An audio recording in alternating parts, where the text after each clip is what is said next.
Hi there, welcome to the Two Cooks Keynote speaker team. In the basement, one of us is a musician. Spot which one that is. That's Peter over there. Hello. And I'm Phil Hawthorne. Why? Why? Peter playing the 12-bar blues.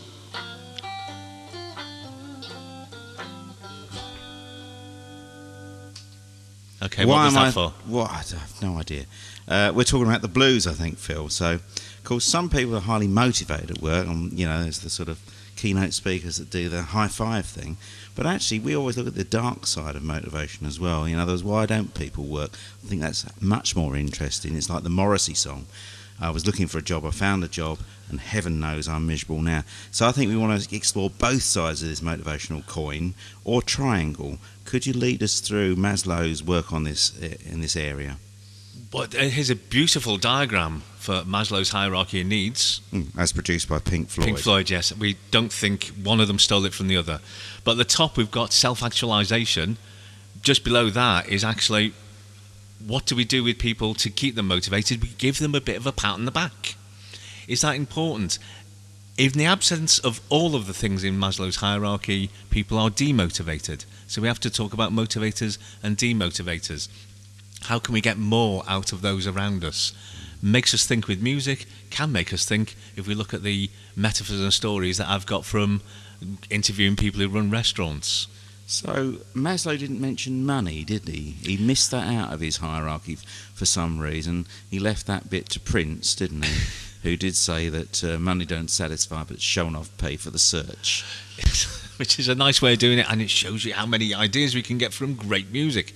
But interestingly, you're right, and he copped out of it a bit. Apparently in an interview, why have you left it out? It goes right through the hierarchy, he said.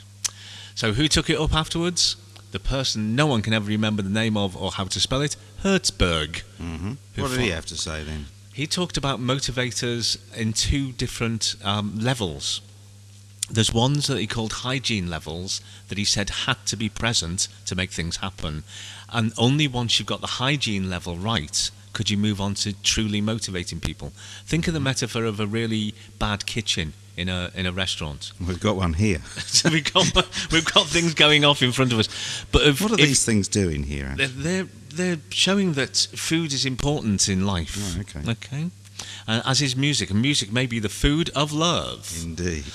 But if you're in a bad situation with the wrong equipment, then it's very hard to keep motivated. If you feel like you're being given the wrong money for what you're putting into an organisation, that's expectancy theory, with the best named guru ever, Vroom. Mm-hmm. What else could Vroom be apart from a social psychologist looking at motivation? Pretty much, yeah. But you put in what you, as much as you expect to get out of the job. So there's the two sides of it there, like Hertzberg did as well. So is it fair to say that if we put these kind of management classics together, we have an enduring model of motivation that gives us lots of practical lessons as managers and people that have to go to work and get things done? But we still have to take it to that level. It's not just having the theory, it's having the stories and the thought processes to say, how does this fit to my situation? And that's what we manage to do when we're presenting at conferences. So, you can contact us at www.thetwocooks.co.uk. We are the Two Cooks, keynote speakers, cooks and musicians. We will rock your world. I'm Peter Cook and... I'm Phil Hawthorne. And together, we are the Two Cooks.